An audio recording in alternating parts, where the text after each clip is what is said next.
Last year, I made a video about the upcoming 2018 Toyota Supra based on some rumors available at that time. And it turned out to be one of the most disliked videos that I have ever made for being wrong on many things that I presented and also because of my horrible taste in English. My bad, and I'm sorry. The 2018 is here and still there is no sign of the new Supra. Everyone was expecting to see the car in the 2018 Geneva Auto Show, and Toyota did showcase their car. But it wasn't a production car that you could buy from your nearest Toyota dealership. Instead, it was a race car concept that you can download in the Gran Turismo. Even though the car showcase was a race car concept, it gives us a good insight to what the production version is going to look like. But the problem here is, the excitement about the new Supra has already started to wear off. By this point, many enthusiasts around the world might be thinking, should we even care about the new Supra? In this video, we will try to make an overall outlook of the final production car, and you decide whether the new Supra is worth the wait or not. The Toyota Supra is a cult classic, especially the Mark IV. Unlike its European counterparts of that time, the Supra was affordable, comfortable, fast, agile, and most importantly, it was reliable. But what made it even more popular among the enthusiasts was its potential for endless customization. Like James Pumphrey from the Donut Media pointed out, it was a car that you can customize into the molecular level and turn it into a freaking missile. That's the beauty of it. So naturally, people will expect the same spirit with the new one, and I think that's where we are all getting it wrong. The Supra was a part of the Toyota's performance triplets, which included the Celica and MR2. In 2007, Toyota ended the production of last existing member of the triplets, the MR2, thereby ending their involvement in the affordable sports car segment. Since then, Toyota shifted their focus into building more sensible cars that made more money. But in 2012, with the help of Subaru, Toyota re-entered into the affordable sports car segment with the GT86. The car was completely new and marked a new beginning of Toyota's performance game. The GT86 is an awesome sports car, but it does have one downside. For many people, it's not powerful enough. According to Tada-san, the man behind the Toyota 86 and also the project manager for the new Supra, pointed out that the new Supra is an answer to those people who wanted more power from their 86s. Mr. Tada-san also stressed the fact that the 86 and the new Supra only shares the same philosophy and nothing else.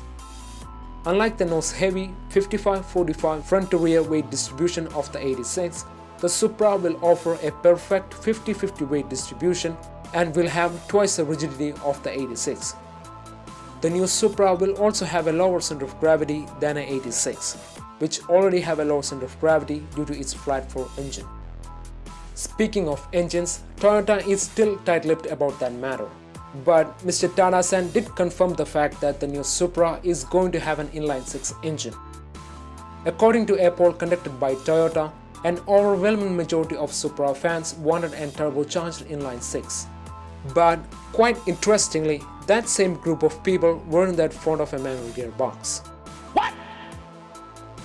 That almost cements the rumor that the new Supra is going to have an inline-6 engine coupled with an automatic gearbox, as suggested by a leaked document appeared on the supramkv.com. If that's the case, then the straight 6 is probably going to be the B58 engine from the M2, which produces a decent 335 horsepower and is proven to be really good so far. By the time it appears on the new Supra, we can expect a slight bump in power. This is the part where most of the people will get disappointed, because most of us were expecting a follow-up to the 2JZ, something like a 3JZ. But from a manufacturing standpoint, it would be an expensive proposition, as Toyota doesn't have an inline-6 as of now. But the real issue regarding the engine is going to be the ease of tuning. It is a known secret that, for mere models like us, cracking into BMW's ECU is not an easy task. If that's the case with the new Supra, then I don't think that the new Supra is going to do too well on sales charts. Because being able to tune the car however you want was one of the greatest appeal of all Supras. If Toyota decided to use their own engine management system, then things might change. But whatever the case might be, I'm pretty sure that there will be companies out there who are willing to put their money into developing aftermarket tuning kits for the new Supra. Another myth people have about the new Supra is that it's going to compete head-on with the GTR. If you are one of those people, then you will be disappointed. The Supra has always been a rear-wheel drive sports car GT, and Toyota always pitted it against the Z-series cars from the Nissan. Some might argue that the Supra is almost as fast as the GTR. That's true, but it's never been a direct competition to the GTR. So in the end, the new Supra is probably going to be a rear-wheel drive sports car made by Toyota, which will be powered by a BMW's turbocharged inline-six engine coupled with an automatic gearbox. Personally, I'm still optimistic about the new Supra, and I do believe that it's going to be one of the best driver's car of its time. But I want to know what you guys think. Is it going to be a smashing hit or a catastrophic failure? Leave your thoughts in the comment section down below. And as always, if you guys enjoyed this video, please give it a thumbs up, or if you loved it, please consider subscribing to the channel. See you guys next time. Drive safe.